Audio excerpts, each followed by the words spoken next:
No. Ain't no way.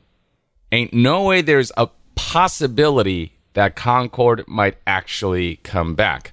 I say possibility because the developments that indicate this might be a possibility haven't been 100% confirmed, but there's just enough activity behind the scenes where the possibility is there. And I think if this does end up happening, if Concord somehow ends up coming back, it's not going to fare any better. I think they need to move on from this, Sony and folks. This is an unmitigated disaster. So to give you further context, right here, we have a report from Insider Gaming who first noticed this. If you go to SteamDB right now and look up the activity surrounding Concord updates, there's actually been some stuff going on there. Concord continues to get updates on Steam, reads this article, and there's some screenshots here highlighting that users such as PM Test, Sony QAE Shipping, and Sony QAE are updating the game and have been doing so since October 6th. Since October 6th, the game has seen 20 updates on Steam by all of these various users, and the screenshots highlight this. And beyond that, if you actually go to SteamDB and look at it yourself, scrolling down, you can see all of this activity that has been going on over the last few days from Sony QAE Shipping, from PM Test, from Sony QAE, which might suggest that Sony are not giving up on this game, or at the very least intend to release it in some other form, with the rumor right now being that they're planning to go free to play with Concord and find a way to kind of try to bring more players to this game. One of the initial things about this title that really screwed it over was its $40 price tag, and the fact that while the game was by no means like awful to play or anything, it wasn't this terrible experience, it just didn't do enough to stand out from other hero shooters. And then the content offering was just nowhere near enough for people to feel like even at $40 it was worth that price tag. And so the general sentiment out there is that maybe they plan to go free to play and essentially implement more monetization systems. That way the game is accessible. Anyone can go in and play. Their hope is that the monetization systems that they implement will be enough to like fund the game so that this does not become just a huge money sink, because it literally made no money. They actually refunded everything, as you can see right here from the PlayStation blog post announcing the shutdown of Concord, which shut down just 2 weeks after the game's launch.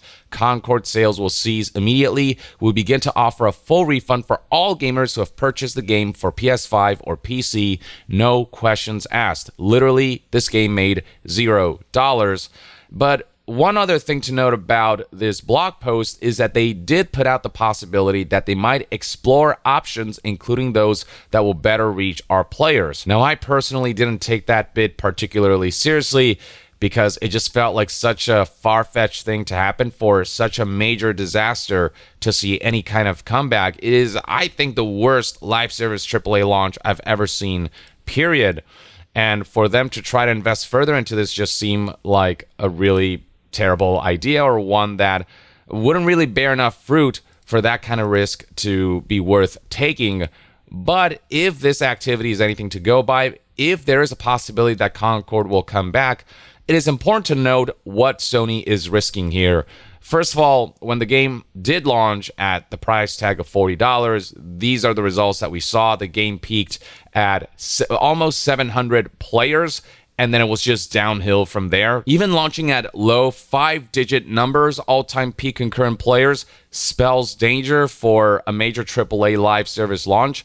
The fact that this launched at all-time peaks of 3-digit numbers, that was, an immediate nail to the coffin. But then worth noting is that even if the game goes free to play, we have seen a sample of what happens when Concord goes free to play, because its beta, as you can see right here, was free to play. And even then, when the game was freely accessible, it only saw all-time peak concurrent player numbers of 2,388 players. That is still not encroaching low 5-digit numbers, which already spells danger for a game like this. This is still 4-digit numbers for what was temporarily a free-to-play live service experience. So if Sony were to explore other options and release Concord as a free live service, I do not know how they expect the game to perform any better or perform at an adequate enough level of engagement where it can make any sort of money back. Like, bringing this game back online would be a huge waste of time,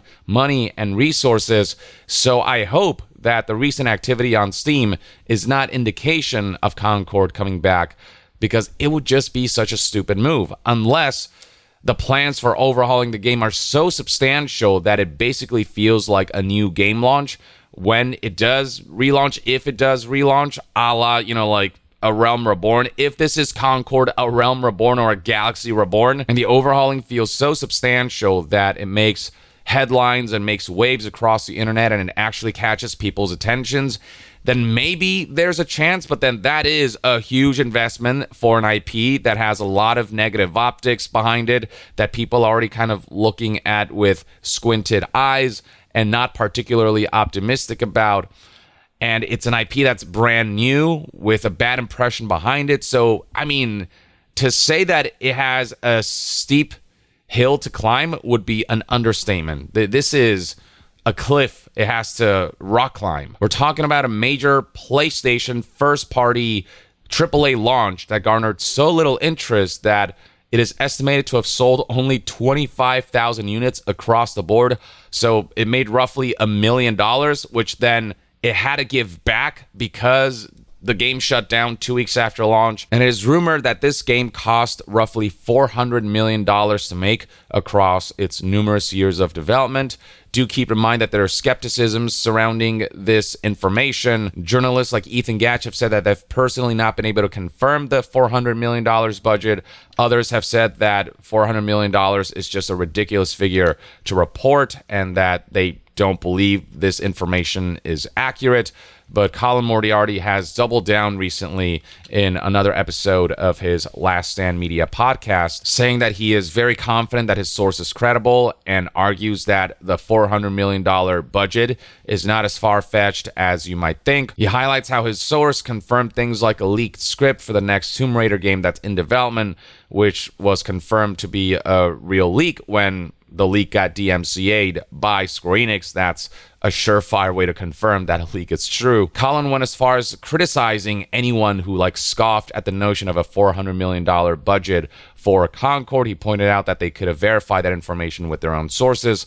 So Colin seems very confident that this $400 million budget is a real figure. I cannot speak to that. I don't have the insider information to say one way or the other. But if this information is true, that's literally $400 million down the toilet that made $0. And maybe this is such a huge money sink that Sony desperately wants to make some money back and want to attempt a free-to-play format with probably a lot of microtransactions infused in there to get people to spend and to have some kind of income for a game that is just a huge crater in Sony's bank account. But with all that said, do keep in mind that there's no official confirmation on Concord actually coming back. Sony and PlayStation haven't said anything. And yes, there's activity still going on for a game that's shut down, which might indicate potential possibilities of a revive for this game, but it is not 100% confirmation. But it is still worth noting. It is activity that is still worth highlighting and might potentially be hints of what was indicated in the blog post about exploring options, including those that will better reach our players. But yeah, I personally don't really see a future for Concord. I don't see it working in any way, shape, or form. I just, unless they reinvent the game into something that stands out from other live services like it, it's going to be history repeating itself. It's going to be this right here, this free-to-play beta's stats all over again is what it feels like. But I suppose only time will tell. Maybe, the devs, assuming that there is actual activity going on with Concord that will result in a re-release, maybe they'll make a miracle happen, but it really, I think, will take a miracle if they intend to try to make a comeback. But that's one man's take. Let me know in the comments below what your thoughts and opinions are on the Steam activity that's going on with Concord, or what that indicates for Concord's future, whether you think that this game will actually come back, and whether you think there's any sort of path for Concord to make a Realm Reborn style comeback and what you think this game needs to do for such a comeback to happen. Share your thoughts in the comments below, and to be further updated on all things gaming news, reviews, and discussions, stay tuned right here on Young Yeah. I'll see you guys next time. Young out.